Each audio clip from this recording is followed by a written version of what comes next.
Bom dia, tarde ou noite, dependendo da hora que você está assistindo. Meu nome é João Vitor e eu vou te ajudar com artes hoje. Antes de a gente começar, por favor, pausa o vídeo e, se possível, coloca uma uva no micro-ondas. Só para você ver o que acontece. Eu garanto que não tem nada a ver com o que essa foto está mostrando. Nunca pediria alguém para fazer uma coisa dessas. Mas bom, hoje é a primeira aula de artes. A gente vai começar em ordem cronológica, a partir do período paleolítico. E isso começa no período da antiguidade nas artes. A gente vai começar pelo Paleolítico Superior. Essa aqui é a época das mãos em negativo dentro das florestas, dentro das cavernas. Aqui a arte tem um caráter muito mais mágico do que para registrar alguma coisa ou mesmo só por arte, por fazer arte. Aqui a arte ilustra uma ação antes dela acontecer, como se isso fosse ajudar nessa ação depois. As pinturas são rupestres e é muito comum a figura de Vênus, que indica a fertilidade da mulher. Você vai achar, se você pesquisar a figura de Vênus, você vai achar ela e ela vai te lembrar muito a letra beta do alfabeto grego, porque a letra beta foi baseada a partir da figura de Vênus. Vênus é uma mulher com a barriga grávida, mamas enormes, e isso na época representava muita fertilidade.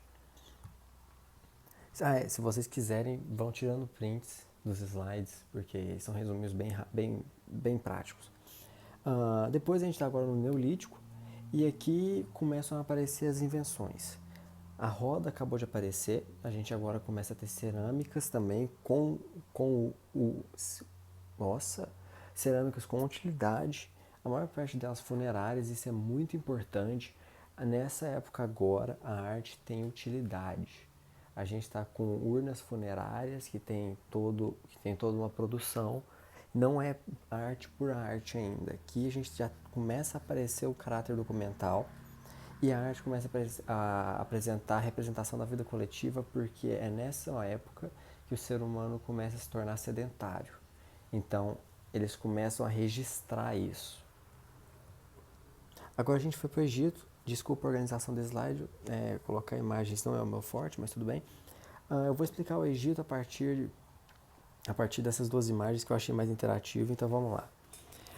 Aqui no Egito a gente tem a lei da frontalidade, que significa que tudo acontece praticamente de frente. Essa daqui é a única imagem que eu já vi que acontece de lado. Impressionante, né? Exatamente, porque também tem a exceção apenas confirma a regra. A regra é parte de baixo do corpo vai estar de frente, vai estar de lado, perdão, e a parte de cima do corpo vai estar de frente para você. Uma coisa que todo mundo tem que ter em mente é que o tamanho das figuras representa status. Quanto maior, mais importante para a sociedade. Eu acho que vocês provavelmente sabem. Por que está desenhado ali, Deus? Tá. Provavelmente sabem. Essas cabeças de animais, pessoas com cabeça de animais representam deuses nessa época. Eu não entendo dos deuses do Egito, então não vou nem me arriscar a falar quem são esses. Porém, esse cara é o cara que vai pesar a sua alma quando você morre. Na mitologia grega, ele vai pesar o seu coração, perdão, com uma pena. Se a pena for mais pesada que o coração, ou seja, o coração é mais leve que a pena, você passa. Você passa. Senão, bom, coisas boas não acontecem. Oh, eu sou muito ruim com isso. Tá bom. Agora que a gente já sabe que mitologia não é meu forte, a gente vai para escultura. Na escultura, as figuras estão sentadas. As mãos estão nos joelhos e elas são de frente também. A fisionomia são com traços, ela traz, nossa, a escultura traz a fisionomia, os traços raciais e a condição social da pessoa.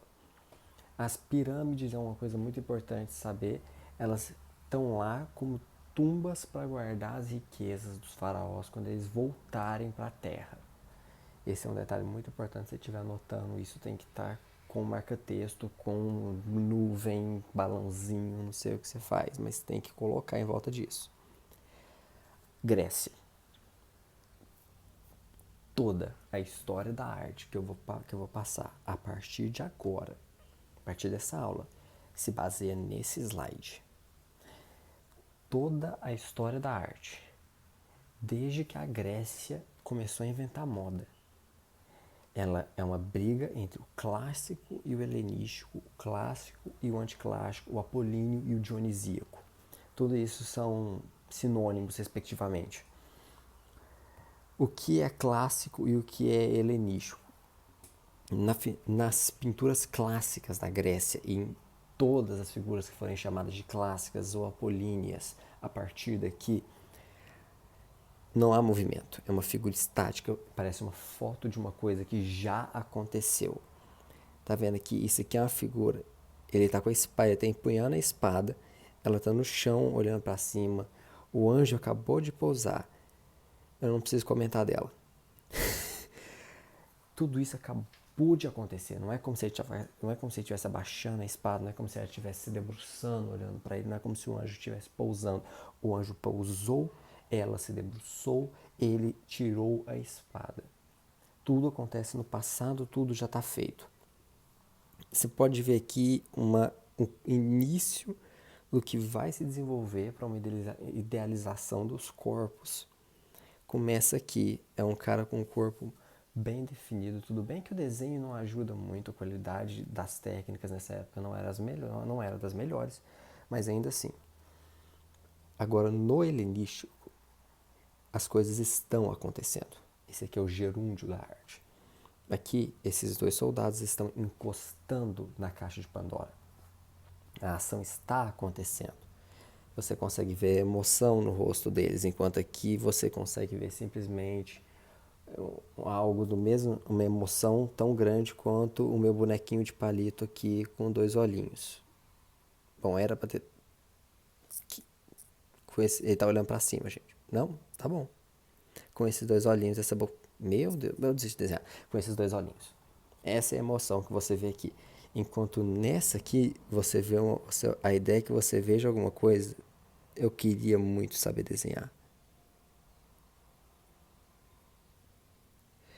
Aquilo ali é a pupila dilatada. Você vê algo desse aqui, essa pessoa está espantada. É óbvio pelo rosto dessa pessoa, né? Então, você vai ver algo desse tipo. A ação está acontecendo. Não é algo estático, não é o passado. Eu vou repetir isso muitas vezes daqui para frente, porque isso é muito importante. Próximo. Roma.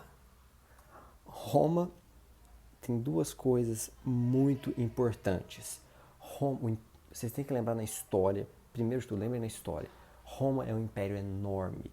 Eles conquistam várias terras, vários povos.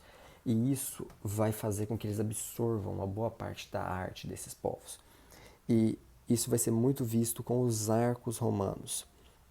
Depois que eles conquistaram o pessoal do... Lembrei, depois que eles passaram pelo Império Bizantino e pelas regiões, eles descobriram que é possível você construir as coisas a partir de arcos. E além de ficar muito, muito bem, né, até porque eles usarem absolutamente tudo que eles podiam colocar, os arcos têm um sistema muito interessante de dissipação de força, que funciona assim.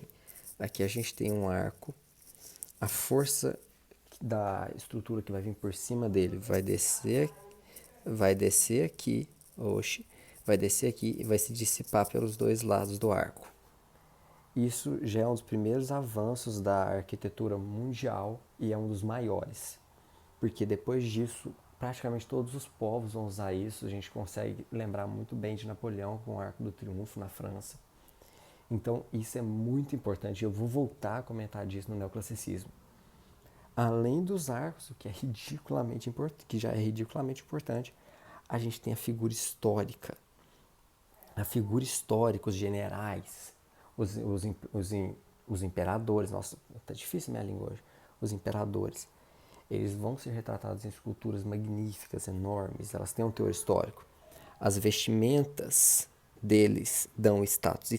A figura histórica do general. Isso aqui é uma roupa de general. Esses são tecidos, essa é a armadura de um general. Aqui a gente tem um anjo segurando a armadura dele, como se o general estivesse apontando para o futuro. Isso é muito importante para a parte de Roma por conta das roupas. Toda vez que você olhar uma figura importante que tenha sido retratada por um romano, ela vai estar com roupas imponentes. Se você estiver olhando para uma figura não importante, o que é raro, mas pode acontecer, ele vai estar com roupas simples, vestimentas básicas. Vai ser muito simples de falar qual é qual se você prestar atenção nisso.